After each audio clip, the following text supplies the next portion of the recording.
ভিডিওটা শেষ পর্যন্ত দেখুন, কারণ গল্পের শেষটা আপনার কল্পনার থেকেও ভয়ঙ্কর। রাত 12টার পর ওই রেস্টুরেন্টে কেউ গেলে আর আগের মতো ফিরে আসে না। এই কথাটা শুনে সবাই হাসলেও আরিয়ান হাসেনি, কারণ সে নিজে ওই জায়গায় কাজ করত। কলকাতার পার্ক স্ট্রিটের এক পুরনো রেস্টুরেন্ট, রেড স্পুন। দিনে জায়গাটা একদম স্বাভাবিক, কাস্টমারে ভর্তি, হাসি, গান, খাবারের গন্ধ। কিন্তু রাত 12টার পর সব বদলে যায়। আরিয়ান ছিল নতুন ওয়েটার। প্রথম দিনেই ম্যানেজার তাকে একটা কথা বলেছিল, যাই হোক না কেন টেবিল নাম্বার 13তে কাউকে বসতে দিবি না। আরিয়ান হেসে বলেছিল, ভূতের ভয় নাকি? ম্যানেজার কোনো উত্তর দেয়নি, শুধু বলেছিল, যদি কখনো ওই টেবিলে কাউকে বসে থাকতে দেখিস, কাছে যাস না। সেদিন রাতেও সব ঠিকঠাক চলছিল। ঘড়িতে 11:58। শেষ কাস্টমার বের হয়ে গেছে, সবাই ক্লিনিং করছে।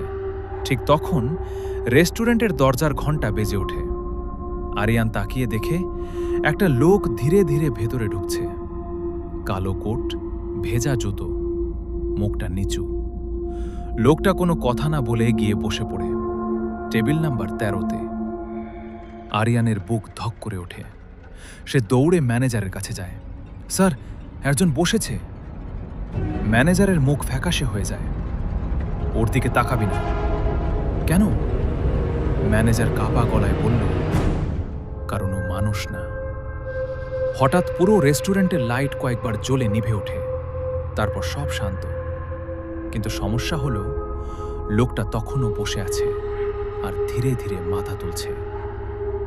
আরিয়ান ভুল করে তার চোখের দিকে তাকিয়ে ফেলে, আর সঙ্গে সঙ্গে তার শরীর ঠান্ডা হয়ে যায়। লোকটার চোখ নেই, মুখটা ভয়ঙ্কর দেখতে। ঠিক তখন রান্নাঘর থেকে চিৎকার শোনা যায়, বাঁচাও! সবাই দৌড়ে রান্নাঘরে যায়। দেখে এক শেফ মাটিতে পড়ে কাঁপছে, তার গলায় গভীর নখের দাগ।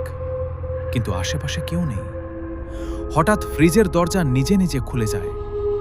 ধীরে ধীরে ভেতর থেকে একটা শব্দ আসে, খিদে পেয়েছে। রেস্টুরেন্টের ভেতরের তাপমাত্রা হঠাৎ কমে যায়। সব কাচে ধোঁয়া জমতে শুরু করে, আর সেই ধোঁয়ার উপর নিজে নিজে লেখা ভেসে ওঠে, টেবল 13 ইজ হাংরি।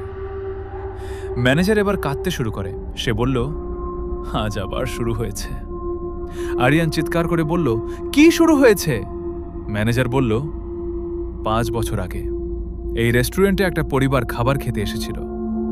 তাদের ছোট মেয়েটা খাবারে কাঁচের টুকরো পেয়ে যায়। ম্যানেজারের সাথে ঝগড়া হয়। তারপর হঠাৎ গ্যাস বিস্ফোরণ।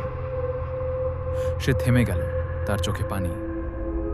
সবাই মারা যায়, কিন্তু মেয়েটার লাশ কখনো পাওয়া যায়নি। হঠাৎ টেবিল নাম্বার 13 থেকে হাসির শব্দ আসে, একটা ছোট মেয়ের হাসি। আরিয়ান ধীরে ধীরে তাকায়। তার বুকের রক্ত যেন শুকিয়ে যায়, কারণ ওই চেয়ারে এখন একটা ছোট মেয়ে বসে আছে, পোড়া ফ্রক, মুখ অর্ধেক গলে গেছে, কিন্তু সে হাসছে। তার সামনে রাখা প্লেটে মানুষের আঙুল। মেয়েটা ধীরে বলে, অ্যাঙ্কেল, আমার খাবার ঠান্ডা হয়ে গেছে।